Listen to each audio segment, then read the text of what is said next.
اچھا بھائی، دوسرا سوال ہے اعضاء کی پابند کاری کے بارے میں۔ اسلام میں انسانی اعضاء عطیہ کرنے کے بارے میں کیا احکامات ہیں؟ میں نے مختلف علماء کرام سے سنا ہے کہ اپنے اعضاء عطیہ کرنا ناجائز ہے، کیونکہ ہم ان اعضاء کے مالک ہیں ہی نہیں، لہذا ہم اپنے اعضاء عطیہ نہیں کر سکتے۔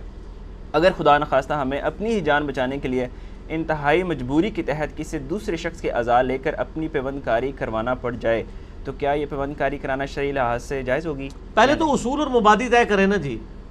اعضاء میں سے ایک ایسی چیز ہے جس کے سارے قائل ہو چکے ہیں، وہ ہے خون۔ خون کیمیکلی پروڈیوس تو نہیں ہو سکتا، یہ تو بیولوجی کے دو ہی لا فائنل ہوئے ہیں ابھی تک۔ ایک تمام لیونگ تھنگس جو ہیں وہ پانی سے بنائی گئی ہیں، اور لیونگ تھنگس صرف لیونگ تھنگس سے ہی بنیں گی۔ خون جو ہے وہ لیونگ تھنگ سے ہی حاصل کیا جا سکتا ہے، آپ اس کو کیمیکلی پروڈیوس نہیں کر سکتے۔ تو سر خون لگوانے کے تو سارے قائل ہیں، ٹھیک ہے نا۔ اعضاء پہ تو ہم بعد میں آتے ہیں نا، ہم تو اصول اور مبادی پہ بات کرتے ہیں۔ اگر یہ کیٹاگوریکل حرام ہے کسی دوسرے شخص کی کوئی چیز حاصل کرنا، تو خون بھی حرام کو ڈکلیئر کرے نا۔ انہی علماء جنہوں نے فتوے دیے ہیں، جب ان کی بیویاں پریگنینسی سے ہوتی ہیں تو کیا خون کی بوتلیں یہ نہیں ارینج کرتے پھر رہے ہوتے، کر رہے ہوتے ہیں؟ یہ آپ کو بتانے کے لیے انہوں نے غلط مسئلے بنائے ہوئے ہیں، ایسا نہیں، اب کنسنسس ہو چکا ہے الحمدللہ، سوائے چند ایک جاہل علماء کے۔ یہ تو بہت بڑی یعنی ایک اللہ تعالیٰ نے ڈسکوری کروائی ہے کہ خون کے ذریعے کسی کی جان بچائی جا سکتی ہے۔ آپ کو پتہ ہے کہ اگلے زمانوں میں جب جنگوں میں لوگوں کا خون ضائع ہوتا تھا، چھوٹے چھوٹے زخم کے اوپر لوگ مر جایا کرتے تھے۔ صحیح بخاری میں آتا ہے کہ سعد ابن معاذ کو صرف گھٹنے میں ایک تیر لگا تھا، ایکسیسو خون نکلنے سے وہ فوت ہو گئے۔ آج کسی کے گھٹنے میں تیر لگ جائے اور آپ اس کو ہاسپٹل لے جائیں تو وہ خون بند کر دیں گے، وہ نہیں مرے گا۔ ایسی دعائیں ہیں، یعنی یہ ٹیکنالوجی اس زمانے میں ہوتی تو کتنے لوگوں کی جانیں بچ جاتی۔ یہ تو بہت بڑی نعمت ہے اللہ تعالیٰ کی طرف سے۔ صحیح بخاری میں حدیث ہے، اللہ تعالیٰ نے کوئی ایسی بیماری نازل نہیں کی جس کی دوا نہ ہو، جب وہ دوا اس کے موافق ہوتی ہے تو اللہ کے اذن سے شفا ہو جاتی ہے۔ تو اللہ تعالیٰ نے یہ انسان کو ایکوائرڈ نالج دی ہے نا، the knowledge obtained through observations and experiments۔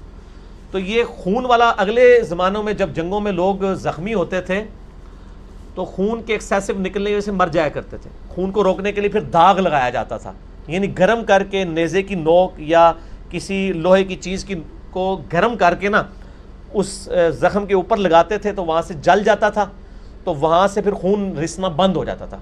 آج کل بھی آپ دیکھ رہے ہیں جو ماڈرن آپریشن ہو رہے ہیں نا، ان میں خون کی بوتلیں بھی ریکوائرڈ نہیں ہوتی ہیں، خون نکلتا ہی نہیں ہے، کیونکہ وہ ساتھ ساتھ ویلڈ کرتے جاتے ہیں، داغ دیتے جاتے ہیں۔ ٹھیک ہو گیا؟ تو اس زمانے میں یہ معاملہ تھا۔ لیکن اگر زخمی کو داغ دینے کے دوران جتنا خون نکل چکا ہے وہ اتنا نکل گیا ہے کہ اب وہ خون ڈالنے کی ٹیکنالوجی کوئی نہیں ہے، تو بندے نے مر ہی جانا ہے نا۔ اچھا، آپ کو پتا ہے کہ اس وقت بھی لوگ کوششیں کرتے تھے، خون لگایا کرتے تھے، بعض کا لوگ بچ جاتے تھے، بعض کا مر جاتے تھے، کیونکہ اگر بلڈ گروپ ڈیفرنٹ ہوگا، میرا بلڈ گروپ بی پازیٹیو ہے الحمدللہ، میرا بلڈ گروپ واقعی بی پازیٹیو ہے، اور میں ہیوی بی پازیٹیو ہوں، پازیٹیو رہے، ٹھیک ہو گیا؟ اب میرا بی پازیٹیو ہے، اس وقت یہ ایکسیسو پایا جاتا ہے بی پازیٹیو۔ بی پازیٹیو والے کو اگر اے پازیٹیو بھی لگا دیں اس کی ڈیتھ ہو جائے گی۔ نیگیٹو کا تو سوچے بھی نا، صرف ایک بلڈ گروپ ہے، کیڑا جی؟ او نیگیٹو، وہ سب کو لگ جاتا ہے، ٹھیک ہے؟ او پازیٹیو، اچھا او پازیٹیو، اچھا بال یہ ہر بعد میں میڈیکلی آپ دیکھ لیجئے گا، میں ایسے ہی بتا رہا ہوں، اس وقت لوگ خون لگاتے تھے، بعض بچ جاتے تھے، بعض مر جاتے تھے کیونکہ کلوٹ بن جاتے تھے۔ پھر بعد میں انسان کو پتا چلا کہ یار یہ تو بلڈ گروپ بھی ہوتے ہیں اور وہ ایک گروپ دوسرے کو نہیں لگا سکتے، کرتے کرتے کرتے آج الحمدللہ اس چیز یہ میچورٹی کے ایوالو ہو چکا ہے یہ معاملہ۔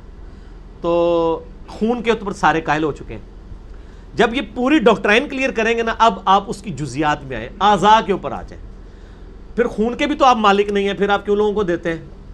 پھر قرآن میں واضح آیا ہے سورۃ النحل کے اندر کہ جان بچانے کے لیے اگر آپ کو حرام بھی کھانا پڑتا ہے تو آپ اتنا کھا لیں کہ جان بچ جائے۔ اس میں خنزیر کے حرام ہونے کا، بہتے ہوئے لہو کا، مردار کا، اور جو چیزیں غیر اللہ کے نام پہ اس کا ذکر آیا کہ یہ نہیں کھانی، اور کہا کہ اگر مجبوری ہو تو بس اتنا لے لو۔ یہ 4 جگہ قرآن حکیم میں آیا، سورہ الانعام کے اندر بھی آیا اور سورہ نحل کے اندر ڈیٹیل کے اندر آیا، اس میں تو ساتھ یہ بھی آیا کہ کلمہ کفر بھی بکنا پڑے جان بچانے کے لیے تو جائز ہے، دل میں اگر ایمان ہے تو آپ یعنی یہ سارے معاملات۔ تو اگر یہ بالفرض حرام بھی ہے بقول ان علماء کے، تو کیٹاسٹرافک کنڈیشن میں کسی کی جان کو بچانے کے لیے اگر بلڈ کوئی ڈونیٹ کرتا ہے یہ ثواب کا کام ہے، اور جو بلڈ لیتا ہے اس کو لینا ضروری ہے، جان بچانا تو فرض ہے، صرف ایک چیز ہو کہ یہ بلڈ بیچا نہ جائے، یہ فی سبیل اللہ ہونا چاہیے، اللہ کی رضا کے ساتھ۔ بیچنا حرام ہے۔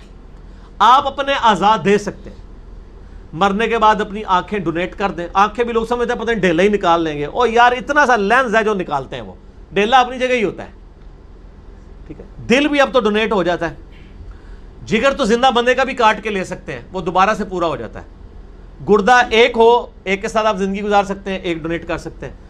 اس طرح کے اعضاء اگر کوئی ڈونیٹ کر دیتا ہے کسی زندہ بندے کی بیماری کو دور کرنے کے لیے، کسی کو کینسر ہو گیا، تو یہ تو ثواب کا کام ہے، اس کے اوپر کوئی گرفت نہیں ہوگی انشاءاللہ تعالیٰ۔ یہ تو کیٹاسٹرافک کنڈیشن ہے، کوئی شوق کے لیے تو نہیں کسی کا گردہ لگوا رہا۔ تو جب آپ سورۃ النحل میں آیا کہ آپ کلمہ کفر بھی بول سکتے ہیں، آپ حرام بھی کھا سکتے ہیں جان بچانے کے لیے، تو سر یہ ایک اصول طے ہو گیا نا۔ اس اصول میں اعضاء کی پیوند کاری بھی آ جائے گی، اس میں بلڈ ڈونیشن بھی آ جائے گی، اس میں پوسٹ مارٹم کا مسئلہ بھی آ جائے گا، سارے مسئلے اس کے اندر کور ہو جائیں گے۔ لیکن اس کے لیے تھوڑی سی تعلیم کی ضرورت ہے اور تھوڑے سے کامن سینس کی، but common sense is not so common. اچھا لیکن بھائی، اس سے سوال نکلتا ہے کہ جو ایک حدیث ہے کہ اگر آپ نے کسی ایک بندے کی جان بچائی تو اس کا مطلب ہے کہ آپ نے پوری انسان، یہ آیت ہے سورۃ المائدہ کی، جس نے ایک جان کو بچایا اس نے پوری انسانیت کو بچایا، اور جس نے ایک انسان کو قتل کیا اس نے پوری انسانیت کو قتل تو کیا۔ یہ آرگن ڈونیٹ کرنے سے اگر بندہ کسی کی جان بچاتا ہے تو اس کے ایکویلنٹ ہو سکتا ہے؟ جی ایکویلنٹ ہے، کیوں نہیں ہے؟ اور صرف یہ جان بچانا نہیں ہے، کسی کی جان آخرت کے عذاب سے بچا لی جائے، وہ بھی جان بچانا ہے، جو ہم کام کر رہے ہیں، جو سب سے اعلیٰ درجے کا ہے۔ دنیا میں تو کسی کی 60 سال کی زندگی آپ نے بچا لی نا، جس کی اربوں سال کی زندگی آپ بچائیں گے، اسے اللہ کا تعارف کروا کے، اس کے پیغمبروں کا اور کتابوں کا تعارف کروا کے، تو اصل جان بچانا تو وہ ہے، ہمیشہ کی ناکامیوں سے بچانا۔ والآخرۃ خیر وابقیٰ ان ھذا فی الصحف الاولیٰ صحف ابراہیم وموسیٰ۔ ٹھیک ہو گیا نا؟ تو ایک جان بچانا وہ بھی ہے۔